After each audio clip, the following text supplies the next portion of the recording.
Tout est relatif. Donc je peux dire aussi aujourd'hui que je suis membre du comité consultatif au ministère de la Santé justement pour les essais cliniques du vaccin contre le corona. Donc les détails de tout ce qui est en train de se dire aujourd'hui, je suis content que les gens l'apprennent. Il y a eu beaucoup de travail qui a été fait par l'Institut biologique. Nous, en tant qu'experts qui avons été recrutés, nous avons justement vérifié et aidé l'Institut biologique à développer cet essai clinique. Donc il y a une part, je dirais, d'enthousiasme aujourd'hui avec ce premier sujet qui est reçu, ou ces premiers sujets qui reçoivent les vaccins. Maintenant, rapidement, ça va prendre quand même du temps, parce qu'il faut prendre en compte que là, on a commencé aujourd'hui la première phase de l'essai clinique, une phase pour vérifier, je dirais, l'effet de ce vaccin, est-ce qu'il est nocif ou pas.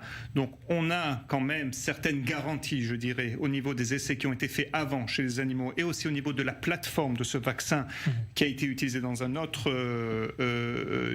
maladie, qu'il est suffisamment sûr. On le saura évidemment d'ici quelques jours. Donc cette première phase va durer, on l'espère, jusqu'au mois de décembre, début janvier. Après, on entamera, comme il a été dit, la deuxième phase, peut-être jusqu'au printemps. Et après, la phase la plus longue et la plus dure, c'est la troisième phase, qui pourra durer jusqu'à l'été, même l'automne. Donc patience, c'est vraiment le mot d'ordre aujourd'hui. Stratégiquement, professeur Cyril Cohen, c'est important pour Israël de disposer de son propre vaccin domestique plutôt que finalement de se confier entre les mains de l'étranger, d'importer une solution venue d'ailleurs? Bien sûr, bien sûr. Ce qu'il faut prendre en compte, c'est qu'on ne sait pas d'abord s'il y aura un vaccin gagnant aussi à l'étranger. Donc on est obligé nous-mêmes d'être indépendants à ce niveau-là de la recherche mondiale et de développer nos propres vaccins. La deuxième chose, c'est la logistique. Il faudra au moins 9 millions de doses pour Israël, ou même plus pour vacciner la population. Et on sait que même cette année, comme vous l'avez vu, il y a eu la course pour les vaccins de la grippe. On n'a pas eu suffisamment de vaccins, on en cherche encore. Rien ne promettra que même s'il y a un vaccin qui a été développé mondialement par une compagnie comme Moderna, Pfizer, Johnson & Johnson, on aura aussi suffisamment de vaccins. Donc il nous faut notre propre capacité. D'ailleurs, vaccin obligatoire ou pas? Non. Pas forcément. Justement, on parle quand même du même virus à combattre dans le monde entier. Quelles pourraient être les principales différences entre les différentes versions qui seront proposées en Russie, en Chine ou ailleurs, et en Israël aussi? Vous parlez au niveau du vaccin, bien sûr. Donc on a 4 types principaux de vaccins. On a des vaccins qui sont basés justement sur l'ARN, sur l'information génétique du virus. C'est une modification en quelques mots de l'ADN quelque part, c'est ça? Non, en fait, ce que l'on fait, voilà, ce qu'il faut expliquer, le but du vaccin, c'est expliquer à notre corps, à nos défenses immunitaires, de quoi le virus a l'air, pour leur permettre suffisamment de temps pour développer des anticorps et des cellules T. Donc on ne veut pas injecter évidemment le virus pour ne pas causer de maladie.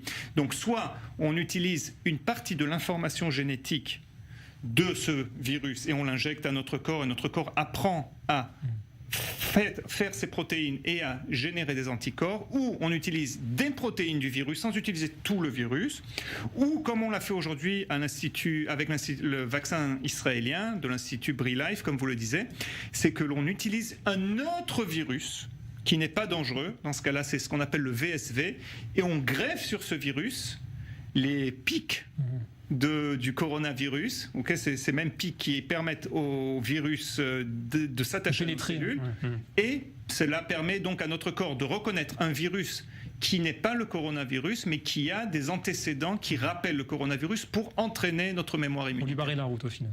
Pour lui barrer la route au final. Donc, exactement. Alors vous partagez l'idée aujourd'hui du Premier ministre qui affirme que sans vaccin, la crise sanitaire continuera. C'est la seule solution, vous pensez, le vaccin aujourd'hui? Je pense que le vaccin peut accélérer notre sortie de cette crise. C'est sûr que l'on pourrait adopter un modèle comme le modèle suédois, ou dire on préserve la population âgée et on laisse la population jeune sortir, etc.